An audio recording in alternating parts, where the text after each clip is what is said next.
Hello everyone. Today we are going to understand records in Power Query. This is another object which is available to us in the Power Query. So let's get started. So what is a record? See, a record is one single row of any table. What I am presenting in the screen is a record, and record always appears in pair. That means it will have headers and the values assigned to those headers. But please note that if this particular table is having only one row, that is not a record. A one row table is not a record, it is still a table. However, a record will always have the headers and its values, and it will always appear like this, and it will always appear vertically. Now, if we have to manually initiate a record, then we have to initiate it in square brackets, and the records will have two things, its headers and the values. So let's see how to initiate a record manually. So for that, I'm creating a blank query. So I'm just renaming this query name as record manual record. So I will go to advanced editor. So I can initiate my record under this particular step source, or I can initiate it from the scratch. So let's initiate it from the scratch. And as I told you, the records are initiated in square brackets, and it has minimum two things, the headers and its value. So suppose my revenue is $100.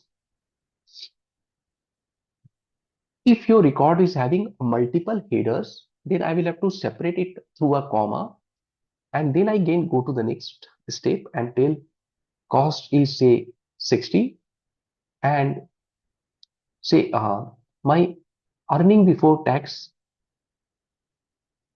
earnings before tax is revenue minus cost. Let's see how it is appearing in the Power Query user interface. So now this particular record has been initiated manually, where I am having revenue of 100, cost is of 60, and earning before tax of 40. Now you already have noticed that when I am initiating a record manually, the header names are not required to be given in the double quotes. Also, if your header name is having special characters like spaces, it is not required to be given started with hash and double quotes. Now let's make it little more complicated. So suppose my tax amount is 10, and now I will have to calculate the profit after tax.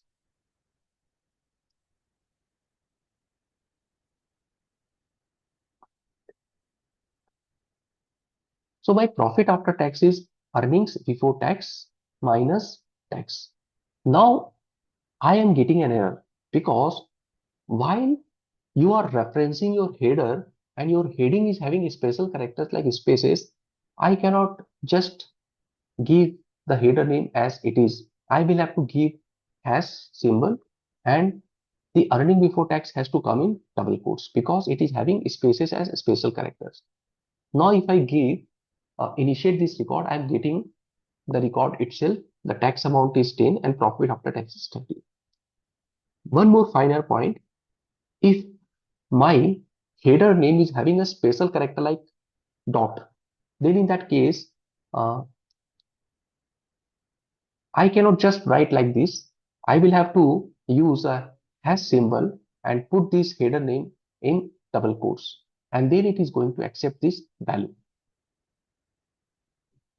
One more thing, we can add two records using AND. So suppose I have another record where I am having say a field address which is say Bangalore.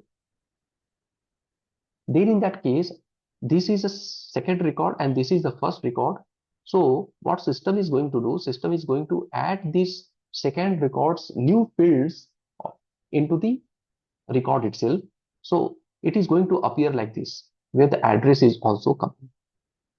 One more final point, suppose in the second record, if the fields of the first record is appearing, then the second record values will override the values in the first record. So example, suppose my revenue is 120.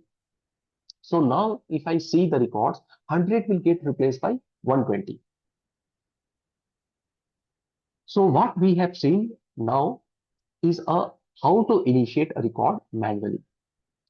Always we are not going to initiate a record manually. There will be times when we have to extract a record from a particular table. So let's see how to extract a record from a particular table. So what I am presenting in the screen is a table. So if I will have to extract, say, the row number 2, then in that case, I will have to give the reference of this row number against this table. And what I will get is the row as a record. But please note that in the tables, the row number in the Power Query starts with 0 and not with 1. So if I will have to extract the first row, then I will have to give the row reference number in a curly braces. So here in the second step, I have given the source table name and the 0 number because my row number starts with 0 in the curly braces, and what I'm getting is a record. And from this record, if I will have to extract a particular field, say customer name, so I will have to give the field name in a square bracket, and what I will get is the value of that particular field. So in summary, what we have understood today is about the records, and record is one of the object in the Power Query. So a record is a one single row of any table, but a table with one row is not a record. Record always appears in a pair. It is having headers and it is having its values. If I will have to manually initiate or create a record, I will have to use square brackets, and within the square brackets, I will have to provide the column name and its value. And also record appears vertically.